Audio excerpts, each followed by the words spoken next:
Hello everyone, welcome to channel learn with ease. आज का topic है काउंटिंग रेशियोज का, जिसमें हम सॉल्व करेंगे question number 40 chapter 3 TS Grewal की बुक से class 12 accounts. Online sessions, online classes के लिए आप मुझे स्क्रीन पर दिए गए इस नंबर पर व्हाट्सएप कर सकते हो अपना नाम और क्लास। अगर आप टीएस ग्रेवाल के साथ साथ डीके गोयल बुक को भी फॉलो कर रहे हो तो चैनल की प्लेलिस्ट को क्लिक करो, आपको न्यू एडिशन के सॉल्यूशंस अपलोडेड मिलेंगे।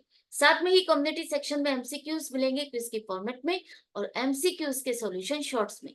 तो बहुत कुछ है चैनल पर, विजिट द चैनल। अच्छा लगे तो शेयर और सब्सक्राइब जरूर करना। क्वेश्चन में दिया है कि आपको डेट टू इक्विटी रेशियो निकालनी है। इस इंफॉर्मेशन के बेस पर कैसे? डेट टू इक्विटी रेशियो का फॉर्मूला है long term debts upon share holders fund. ये दो चीजें चाहिए। लॉन्ग टर्म डेट्स का मतलब लॉन्ग टर्म बोरोइंग्स और लॉन्ग टर्म प्रोविजन। तो जब भी लॉन्ग टर्म डेट्स की बात हो आपको प्रोविजन भी ऐड करने हैं, इस बात को याद रखना। तो लॉन्ग टर्म बोरोइंग्स में आपका आता है debentures, bonds, public deposits, mortgage loan, bank loan. इनमें से क्या कोई चीज है आपके पास? हाँ, 10% डिबेंचर्स है जो कि आपका लॉन्ग टर्म बोरोइंग्स में आएगा, 1.5 लाख। लॉन्ग टर्म प्रोविजंस मतलब provision for gratuity, provision for employees benefit, provision for earned leave. ऐसा ही कोई कुछ है? कुछ भी नहीं है। प्रोविजन नाम से कोई इंफॉर्मेशन नहीं है, तो इसका मतलब लॉन्ग टर्म डेट्स आपके हो गए 1.5 लाख। इसी तरह से आपको चाहिए शेयर होल्डर्स फंड, जो कि बनता है आपका share capital plus reserves and surplus. तो शेयर कैपिटल का मतलब इक्विटी शेयर कैपिटल और प्रेफरेंस शेयर कैपिटल। यहाँ पर जो सबसे बड़ी कंफ्यूजन हो रही है आपको वो ये कि यहाँ 10,000 शेयर्स लिखे हैं, 10 रुपए वाले फुल्ली पेड, जो कि बनते तो 1 लाख है, लिखा यहाँ पर 2 लाख है। तो ये क्या कंफ्यूजन है? सिर्फ टाइपिंग एरर है।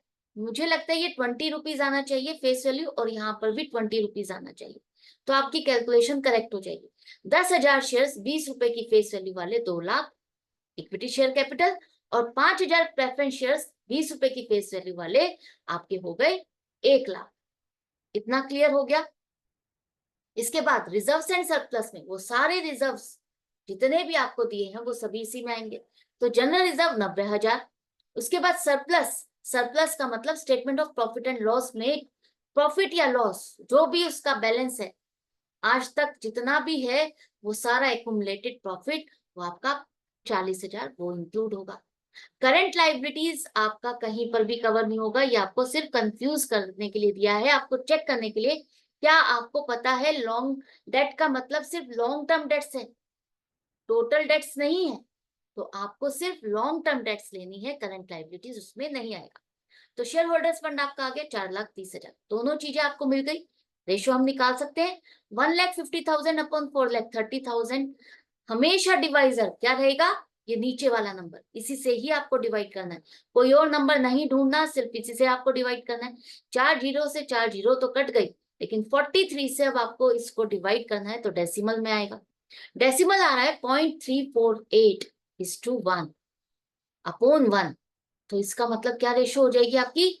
अगर नेक्स्ट डेसिमल आपका 8 है, 5 से ज्यादा, तो आप पहले वाले डिजिट को इंक्रीज कर दोगे तो 0.35। आपको हमेशा रेशो में 3 डिजिट तक डेसिमल निकालना है, और थर्ड वाले को देखना है कि क्या वो 5 से ज्यादा हो गए। 5 से ज्यादा है तो आपको पहले वाले नंबर को बढ़ा देना है। अगर ये 5 से कम होता, मान लेते हैं यहाँ पर 3 होता, तो हमारा क्या रहता? रेशो में 0.34 ही रहता।